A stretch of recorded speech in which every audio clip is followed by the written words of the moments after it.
Bonjour tout le monde et bienvenue dans cette nouvelle vidéo. C'est l'épisode 4 aujourd'hui. Au programme, nous allons poursuivre notre découverte de l'île Öland du sud au nord. Et ensuite, nous reprenons l'unique pont pour rejoindre le continent suédois et nous continuons le long de la côte est de la Suède pour aller chercher l'embarcadère afin de prendre un ferry pour les îles Åland.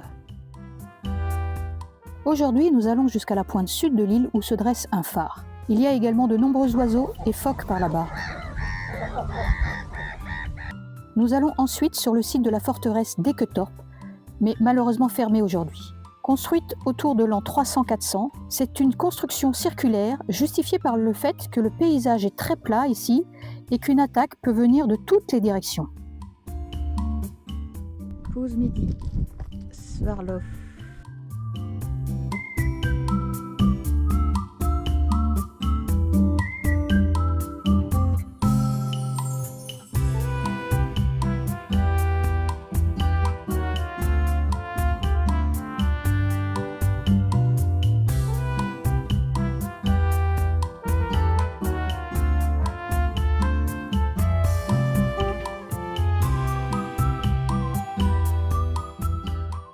Autre arrêt du jour, la chapelle Sainte-Birgitta. C'est une ancienne chapelle en ruine qui date du XIIIe siècle.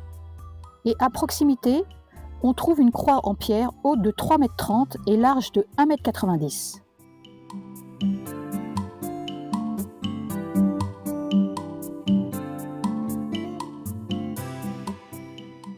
Nous voici maintenant au nord de l'île d'Öland. Et bien évidemment, il y a également un phare. C'est là que nous dormons ce soir.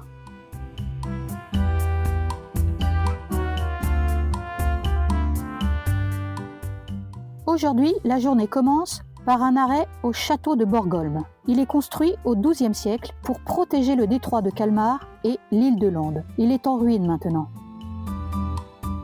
On quitte l'île en empruntant le pont et nous nous arrêtons dans la ville d'Oskarshamn parce que son aire de camping-car dispose d'un lave-linge et d'un sèche-linge et il est temps pour nous de faire une lessive. Une fois le linge propre plié et rangé, nous en profitons pour faire une balade dans la ville. Aujourd'hui, pause déjeuner à Västervik, ville natale de l'ancien numéro 1 mondial de tennis Stefan Edberg, plus connu des anciens comme nous. Elle est également renommée pour son église Saint-Pierre, construite en briques rouges entre 1903 et 1905.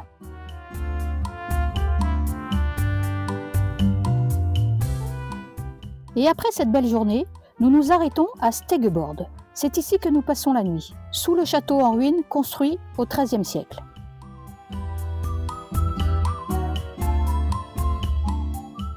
Le lendemain, nous empruntons 2 bacs successifs afin de traverser les différents détroits et nous éviter un grand détour par la route.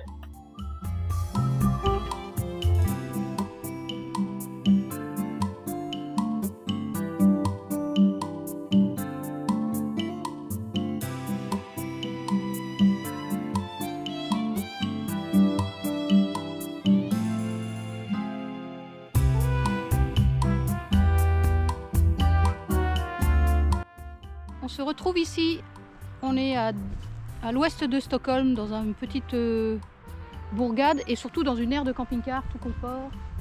Voilà, dans 2 jours, on prend le ferry pour les îles Åland. On est donc déjà au premier objectif de notre voyage 2025.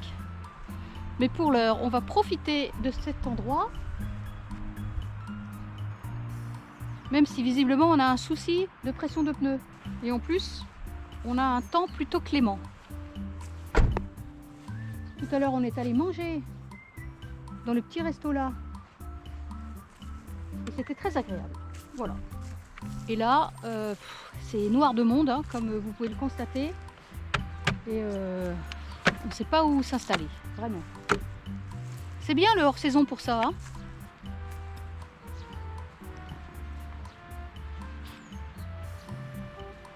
Bon. Est-ce que c'est rétabli la pression des pneus? Voilà.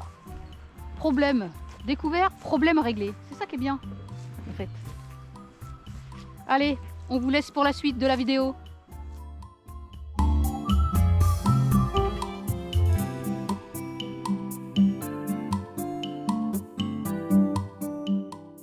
On commence cette nouvelle journée par la visite du site historique d'Anuksug. Et là, on voit nettement 2 grands bateaux de pierre alignés. Allez, un petit endroit pour la pause. Déjeuner. Il y a des tables, on peut faire un barbecue. Mais il fait encore un peu frais. Donc Patrick s'est lancé sur le ponton branlant. On va y aller aussi.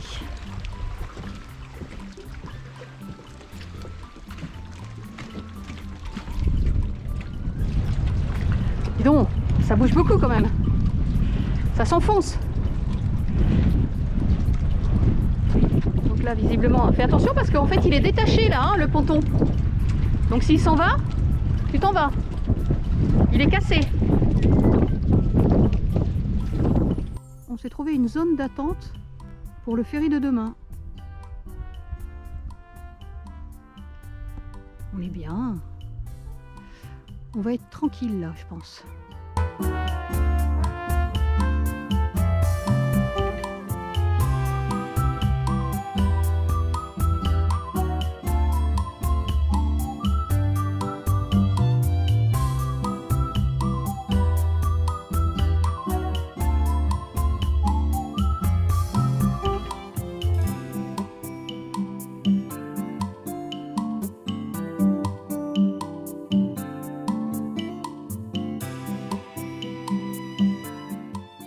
C'est donc ici que nous terminons l'épisode 4. On espère vous retrouver la prochaine fois, au moment où nous arrivons sur les îles d'Åland.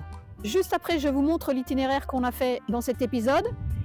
Alors je vous dis à bientôt!